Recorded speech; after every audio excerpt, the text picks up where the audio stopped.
কেন পৃথিবীর 90% মানুষ সারা জীবনেই গরিব থেকে যায়? সো দেখেন, গরিব শুধুমাত্র টাকার ঘাটতি বা টাকা কম থাকলেই মানুষ হয় না, বরং এটা এমন একটা মানসিকতা যেটা আমাদের ছোটকাল থেকেই শেখানো হয়। পড়াশোনা করো, ভালো চাকরি করো, আর এই সমাজে যদি আপনি একটা চাকরি না পান, সেক্ষেত্রে সমাজের লোক মনে করবে আপনার চেয়ে একটা গাধাও অনেক বেশি এগিয়ে আছে। আমরা অন্যদের ল্যাভিশ লাইফস্টাইল দেখে সময় নষ্ট করি, অন্যদের সফলতা নিজেরা উপভোগ করি, আর দিনের পরে দিন নিজেদের মহামূল্যবান সময়কে নষ্ট করতে থাকি। আর আমরা নিয়ম মানতে মানতে নিয়মের বেড়াজালে পড়ে সেই গ্রাম্য করিডোর থেকে আর বের হতে পারি না। আমরা পারি না আমাদের ভালো একটা প্রিপারেশনের জন্য, ভালো একটা স্কিলের জন্য, ভালো একটা নলেজের জন্য আমাদের কমফোর্ট জোন ছেড়ে অন্য কোথাও যাওয়ার জন্য। আমরা আমাদের কমফোর্ট জোন ছেড়ে অন্য এক জায়গায় যাওয়াটা পছন্দ করি না, যেখানে গেলেই হয়তো আমি ভালো একটা স্কিল শিখতে পারবো, ভালো একটা নলেজ আমার গ্যাদার হবে, ভালো একটা নতুন কিছু সম্পর্কে আমি জানতে পারবো। আমরা কমফোর্ট জোন ছাড়তে চাই না। আমরা গরিবরা খুবই শৌখিন এবং কি সুপ্রিয় মানুষ।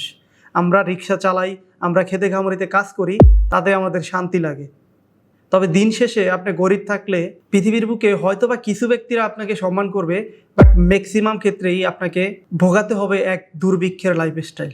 দেখেন, ধনীরা কিন্তু এসব নিয়ম কারণ মানে না, তারা কিন্তু চ্যালেঞ্জ নেয়, ঝুঁকি নেয়, নানান দিকে ট্রাই করে।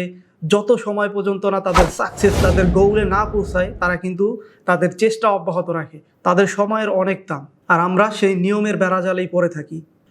সো দেখেন, আমি এটা বলছি না যে গরিব থাকা পাপ।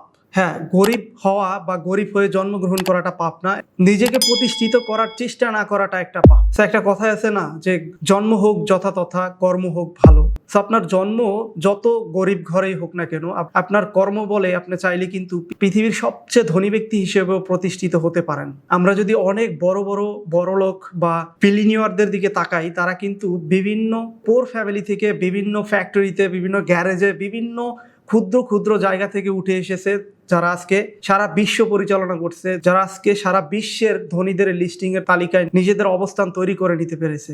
তাই আপনি আমিও যদি চাই, আমরাও পারবো। শুধু চেষ্টা করতে হবে, কমফোর্ট জোন ছাড়তে হবে, কোথায় গেলে ভালো কিছু জানা যাবে, কোথায় কারা কি করতেছে, এই ব্যাপারগুলি চোখ কান খোলা রেখে খুঁজতে হবে, জানতে হবে, আরও বেশি রিস্ক নিতে হবে, জীবনে এগিয়ে যেতে হবে। থেমে থাকার কোনো জো নাই।